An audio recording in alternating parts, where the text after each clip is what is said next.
la première vidéo de l'année, je vais parler de One Piece, pour changer. Donc, on va s'intéresser au 1000e et au 999e chapitre. Le 1000e, pourquoi? Parce que c'est justement le chapitre qui est très attendu. On a aussi une information qui dit que Eiichiro Oda et Portgas the Ace partagent leur anniversaire le 1er janvier, donc c'est l'occasion de parler de One Piece. C'est une bonne opportunité. Donc je pense que ça paraît évident, mais cette vidéo contient du spoil, puisqu'on va passer sur les meilleurs, les chapitres forts de l'œuvre One Piece de cette fin d'année 2020, pour arriver sur le chapitre qui sort, donc le 1000e, le 4 janvier 2021. Donc on est sur Yamato et Ace, et on va bientôt être sur Luffy. Donc pour commencer, on s'était arrêté donc sur le chapitre 998. On avait vu pas mal de choses, dont le fait que Marco, donc j'avais dit que c'était le second commandant des flottes de Barbe Blanche, mais je voulais dire que c'était le second de Barbe Blanche tout court en fait, parce que le second c'est Ace. Avant de commencer à se pencher sur ces deux chapitres, j'aimerais vous présenter donc les covers qui ont été dessinés pour le Shonen Jump et donc qui ont mis en valeur l'œuvre. Donc d'un côté on a Luffy, de l'autre on a Luffy. Le tout forme une globalité, et derrière Luffy on a des personnages donc de One Piece qui ont été dessinés par les auteurs du Jump. Donc on peut retrouver par exemple Ace, dessiné par Boichi. On peut retrouver des personnages comme Chopper, dessiné par l'auteur qui a fait Yonakura Family.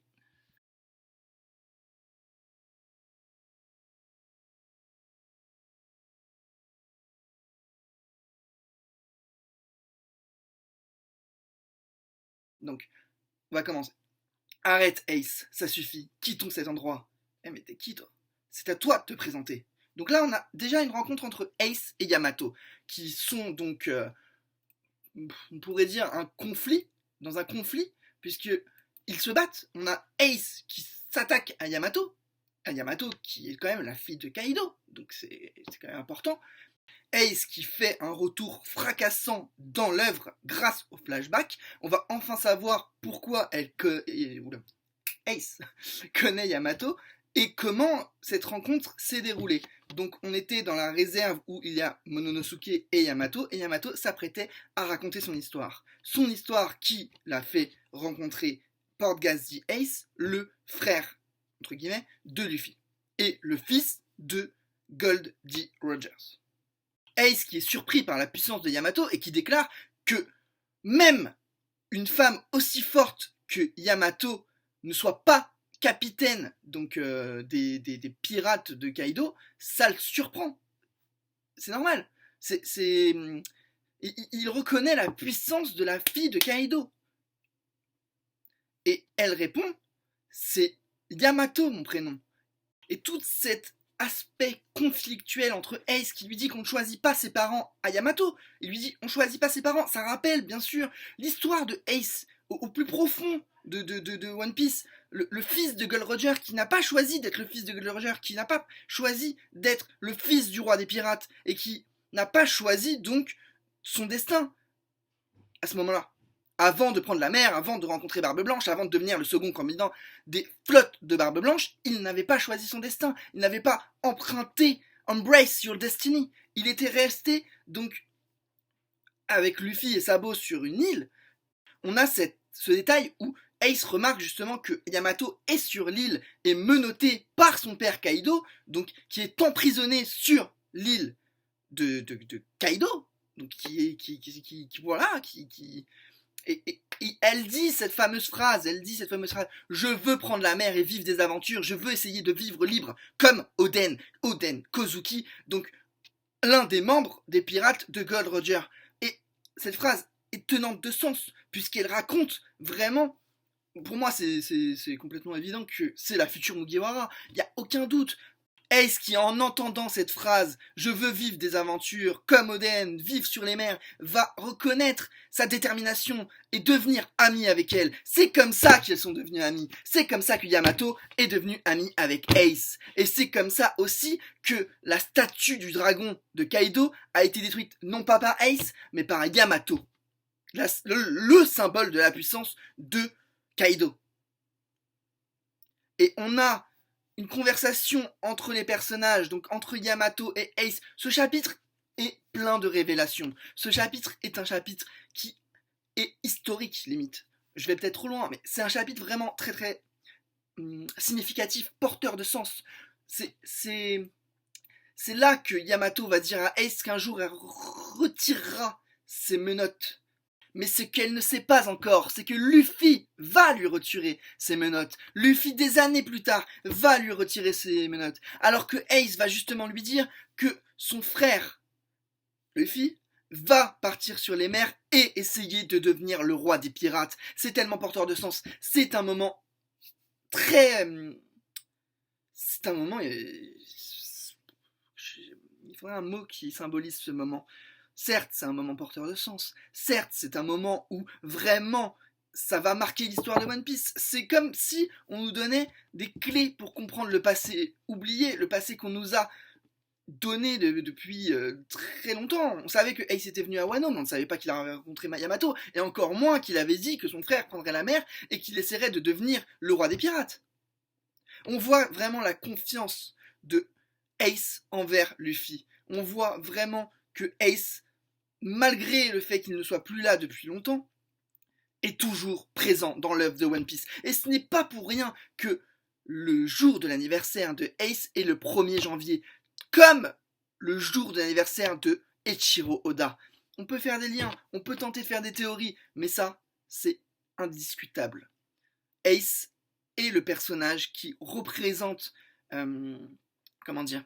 la dévotion d'Oda envers son œuvre. Là, on n'est pas sur un arc de DBS avec Granola qui va arriver d'on ne sait où, un nouvel arc avec un personnage qui porte le nom d'un gâteau. Non, là, on est sur du One Piece, on est sur une œuvre qui perdure depuis plusieurs années. Et vous savez, je vous ai parlé de Marco précédemment. Bah, Marco, il va avoir un rôle dans ce chapitre, dans le chapitre 999, dans la mesure où il va permettre à Zoro d'arriver sur le champ de bataille. Marco va envoyer Zoro sur le champ de bataille où se trouve Kaido. Et on a un nouveau flashback aussi important, où on voit que Ace dit à Barbe Blanche qu'il veut aller combattre Kaido. Et Barbe Blanche lui répond « Tu crois vraiment pouvoir terrasser Kaido, celui dont même Oden Kozuki n'a pas pu venir à bout? Prends pas trop la confiance, gamin. » Donc on est vraiment sur, déjà la badassitude de Barbe Blanche, hein, on la connaît, il est là. Et on est surtout sur le fait que Ace voulait combattre les Yonko. Et Marco qui va déclarer à Queen, vous vous souvenez, il était en PLS quand il a vu Marco, il va lui déclarer, si vous croyez vraiment, alors vous êtes bien naïf. Si vous y croyez vraiment, alors vous êtes bien naïf. Vous vous opposez à la nouvelle génération. Et j'adore cette page où on voit Otama qui ouvre la bouche et qui dit le petit frère de Ace, oh là là, je n'ai pas été gentil avec lui. Et ensuite on a Momonosuke, donc le futur shogun de Wano, qui dit, cet homme qui est le fils de Roger et le grand frère de Luffy et qui sont abasourdis. C'est culte, c'est des moments vraiment, on s'y attend pas quoi, c'est cool. Ouais, c'est vraiment un avis super subjectif, c'est cool. Et donc vraiment ce chapitre 999, c'est le moment où Ace rencontre Yamato et on a cette phrase. Alors là, cette phrase, c'est vraiment elle est porteuse de sens dans le sens dans la mesure où Yamato va dire alors Ace, elle va dire à Ace alors Luffy est un dit. Luffy est un dit. Ça veut dire qu'elle sait ce que c'est le dit. Et donc on va sûrement l'apprendre plus tard. Donc c'est vraiment là on a un moment. C'est les fondations qui sont en train d'être créées. On nous donne des réponses et on va nous donner des révélations bien plus tard. Et on a bien entendu Big Mom et Kaido qui font parler d'eux dans le 999e chapitre, dans la mesure où on a Big Mom qui va demander à Kaido de ne pas tuer Nico Robin. Tu peux tuer tout le monde, mais Nico Robin, tu la touches pas. Parce que Nico Robin, elle est capable de déchiffrer les poneglyphes. S'ensuit un moment mythique où Big Mom va lui dire prends pas trop la confiance petit, t'es toujours mon petit frère, pour moi t'es toujours mon petit frère. Donc déjà elle va lui mettre un coup de pression. Et on va avoir une autre révélation. Là on parle de révélation, on parle de twist, on parle de moment où tout bascule. Et bien évidemment on va avoir un moment vraiment intéressant dans la mesure où durant une conversation entre Big Mom et Kaido, Big Mom va dire à Kaido que Pudding, donc la fiancée de Sanji, qui lui a bien sûr retiré la mémoire pour qu'il l'oublie, mais qui avait un pouvoir, donc elle avait un troisième œil, et ce troisième œil serait capable de lire aussi les poneglyphes, mais il ne s'est pas encore réveillé. Et on a les deux Yonko, donc Kaido et Big Mom, qui disent grâce à ça, on s'approche du One Piece. Et là, on est sur une page où on voit, donc avec les yeux écarquillés, Big Mom et Kaido qui prononcent le One Piece. Et bien sûr, ils disent chapitre 1000 au prochain numéro. Et bien sûr, on va enchaîner avec le chapitre 1000. Le chapitre qui était tant attendu. Le chapitre qui a bouleversé toute l'histoire de One Piece. Non, j'en fais un peu trop, mais c'est un chapitre très important. On y est. On est sur le milestone. On est sur le 1000e chapitre. Voilà, j'ai été un peu trop... Donc ce 1000e chapitre, pourquoi on l'attendait? Parce que déjà c'est symbolique, le 1000e chapitre c'est un record pour la One Piece, et en plus c'est un chapitre qui va marquer les esprits. Donc dans la mesure où on peut s'attendre à une révélation sur Lady, on peut s'attendre à un retour de Shanks dans le combat contre Kaido et les Mugiwara et les Fourreaux Rouges. Ce 1000e chapitre qui commence par une conversation entre le mousquetaire donc des Minks et Luffy qui donc le remercie de lui permettre d'arriver dans l'affrontement qui donc oppose les Fourreaux Rouges à Kaido. On enchaîne avec donc Marco qui porte Zoro et qui l'amène sur le champ de bataille et qui combat Queen en même temps, donc c'est assez compliqué quand même. Et on a une conversation entre Momonosuke et Yamato, donc c'est la suite de la conversation qui a commencé dans le 999, et on a donc Momonosuke qui dit alors c'est un dit, donc il parle de Luffy, et on a Yamato qui lui dit que tout est consigné dans le journal d'Oden qu'elle a récupéré au pied d'une rivière, et que c'est là donc que la vie d'Oden est rédigée, entre guillemets, et que ses impressions sur le monde sont aussi consignées. Donc, et elle lui dit que elle lui donnera donc ce fameux carnet qui contient toutes les mémoires de son père. Ce carnet, ce journal où 20 ans auparavant, on avait une mention comme quoi une nouvelle génération allait naître, une génération qui va bouleverser donc le nouveau monde, et une génération qui va être portée par des rookies. Et cette génération, c'est bien sûr celle de Luffy, Trafalgar Law et Kid, les super rookies. Donc c'est probablement eux qui vont devenir les futurs Yonko. On peut déduire que Law, Kid, Luffy seront... Bah Luffy c'est déjà un Yonko, mais Law et Kid seront des futurs Yonko. Ce qui donne de l'importance à Trafalgar Law et à Kid. Déjà, on ne sait toujours pas pourquoi Trafalgar Law est un dit, et ce dit qui nous fascine et qui permet de faire beaucoup de théories, reste toujours un mystère après des années. C'est là la force de la One Piece. C'est qu'il y a énormément de secrets. On connaît toujours pas le passé de Zoro, on connaît toujours pas le passé de Nami, on connaît aussi le passé Sanji, c'est bon, on connaît. On connaît pas oui, si, mais c'est beaucoup de passé, en fait, c'est des personnages qu'on connaît, mais on sait rien sur leurs origines. Nami, on sait que c'est un bébé qui a été trouvé sur une île en flammes par belle-mère, mais c'est tout. Zoro, on sait qu'il a été élevé avec Kuina, mais on sait pas du tout son village. Il parle d'un village dans les épisodes là récemment. Il dit qu'il est dans son village, on disait le mot snatch, mais on sait pas pourquoi. Et on a un retour sur le flashback où Ace avait dit que justement Luffy voulait devenir le roi des pirates, et il se dit oups, ma langue a fourché et je n'aurais jamais dû dire ça. Et on a Yamato qui dit jamais je ne me moquerai de quelqu'un qui veut devenir le roi des pirates. Et donc là, on a une semi-confirmation, comme quoi Yamato va être la prochaine Mugiwara. Elle dit ça, les larmes aux yeux, ce qui montre qu'elle a d'une part de la compassion, mais aussi de l'admiration pour Luffy. Tel un moussaillon pour son capitaine. Et on a ce moment où Yamato donne sa vive garde à Ace. C'est elle qui lui a donné la Vivecard qu'il a donnée à Luffy. C'est elle qui a permis à Luffy de retrouver Ace. C'est elle le chaînon manquant. Elle mentionne ainsi qu'elle aimerait revoir Ace, ce à quoi Ace répond bien sûr, mais on a aussi ce moment où elle raconte et un jour la carte de Ace s'est consumée. Peu de temps après, j'ai tout appris dans les journaux, qu'il était le fils de Roger, que son petit frère était un pirate à la renommée grandissante, Luffy. C'est Luffy que vous avez amené avec vous. Voilà ce qu'a écrit Oden sur le futur. Oden avait prévu ce qui allait se passer. Et là, on a une double page avec d'un côté Big Mom, de l'autre Kaido, de l'autre Luffy, de l'autre Kid, au milieu Zoro, et on a Kaido qui dit et un de plus, donc en parlant de Luffy, vous êtes tous venus admirer mon combat, chapeau de paille, et là on a Big Mom qui dit que des têtes que j'ai envie de prendre. Donc du coup, tous ceux qui sont autour d'elle, donc Kid, Luffy, Law, elle a envie de les massacrer. C'est très rassurant pour la suite. Et là, on a un moment qui, quand il va être adapté en série animée, va faire vibrer la plupart d'entre nous, dans la mesure où on a Kaido qui déclare à Big Mom, hey Liline, tu sais ce que ce gamin a dit qu'il allait devenir?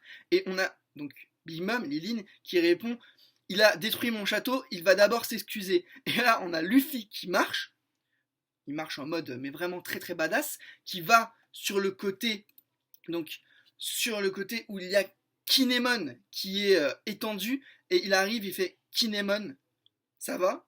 Désolé pour mon retard. Et cette phrase rappelle le moment où Sangoku, donc là on fait une référence à Dragon Ball, Sangoku était arrivé justement après durant l'arc des Saiyans où il y avait donc Krillin, Tenshinhan qui était étendu et qui était venu et qui avait dit justement désolé pour mon retard, et là on avait la badassitude de Goku. Et donc là, c'est un parallèle très intéressant puisque on a d'un côté Luffy, de l'autre donc Kinemon qui est étendu, de l'autre Goku. Donc on fait un parallèle entre Dragon Ball et One Piece, sachant que Eiichiro-Oda est fan de One Piece, c'est très très intéressant cette référence. Kinemon qui est en pleurs et qui dit qu'il ne pourra plus faire face à Oden dans l'autre monde. Donc ce moment qui est touchant et qui marque quand même une rupture avec donc un moment plutôt fort donc de l'affrontement. Et on a cet instant, pas ce moment, cet instant où Luffy accepte de protéger Wano Kuni car Kinemon lui a demandé. Il lui dit bien sûr c'est le pays de mes amis. Et là, et c'est vraiment le moment fort de ce chapitre, Kaido est derrière Luffy avec sa massue et on a un flashback de tous les moments forts de l'arc Wano où on voit Yasuo sur le point d'être exécuté. On a Kinemon qui explique que depuis 20 ans il fomente un plan pour faire tomber Kaido, et on a Luffy qui, je sais pas si on peut dire met à mal, mais en tout cas il lui met une droite à Kaido, mais quand ça va être adapté en anime, faudra être prêt parce que c'est vraiment un moment, déjà il se met en Gear 3 et Gear Third et il lui met un point comme ça. Donc ça c'est un moment culte. Donc est-ce que on pouvait dire que justement ce chapitre 1000 était attendu comme attendu vraiment très très attendu? Bah oui, puisque c'est ce moment-là où on voit que Luffy justement vient donc avec une badassitude, mais il est vraiment badass. Il arrive, il marche, donc déjà on voit, il y a marqué marche, il marche doucement, doucement, doucement. Il va près de Kinemon, il lui dit oui, t'inquiète, je vais m'occuper de Wano. Et on a Kaido qui est derrière Luffy, et Luffy qui se met en garde et qui lui, excusez-moi du terme, mais qui lui éclate la face. Donc, et à ce moment-là, il dit, au fait, je vais devenir le roi des pirates. Et c'est à ce moment-là qu'il dit, Luffy dit à Kaido et à Big Mom, je vous dépasserai et je deviendrai le futur roi des pirates. Le roi des pirates. Donc là, on voit donc la silhouette qui rappelle Roger quand il était marin sur les mers, et ce moment est très symbolique, puisque dans le premier chapitre, il dit « Je deviendrai le roi des pirates », et là, le chapitre 1000, c'est toujours le même rêve, il veut devenir le roi des pirates, et il va devenir. Et bien sûr, Kaido est à terre, et s'est fait complètement supplanter par Luffy. Il lui a mis un coup de poing, mais monumental, et on est vraiment sur... Ce 1000e chapitre était vraiment un très très bon chapitre. Il a fait vibrer la plupart des lecteurs, et il fera vibrer la plupart des spectateurs. Et moi, je vais vous laisser sur ça, et je vous dis à la prochaine, et bien évidemment, on a hâte de connaître la suite. Car c'est du One Piece, car ça déçoit rarement. Clap de fin. Donc si cette vidéo vous a plu, je vous invite à mettre un pouce bleu, à vous abonner, à commenter, et bien sûr à dire que Monkey D. Luffy deviendra le roi des pirates. Car il le dit, et maintenant nous allons le dire. C'est quand même une fin assez intéressante, parce que généralement je termine par bon, abonnez-vous, c'est plutôt classique. Mais là, on est vraiment sur un fil rouge. On parle toujours de One Piece. One Piece qui est l'âme de cette vidéo. Et j'espère que cela vous a plu. Et là, c'est la fin. Et avant de partir, je voudrais juste ajouter que Big Mom a dit à Kaido « Hey, qu'est-ce que tu fais mis à terre comme ça ?» Et c'est à ce moment-là que Luffy, justement, lui a dit qu'il deviendra le roi des pirates. Et qu'il la surpassera. Donc on voit la motivation, on voit que Luffy est déterminé, et on voit qu'on s'approche doucement de la conclusion de One Piece. Et bien sûr, Yamato sera probablement, maintenant ça devient pratiquement une certitude, avec ce qu'elle a dit, avec son rêve d'être sur les mers, la future Mugiwara. Bon, certains ne seront pas d'accord, on pense qu'il y a d'autres possibilités, mais là je suis désolé, on s'approche vraiment d'un climax. On sait que Yamato va rejoindre Luffy, c'est limite écrit.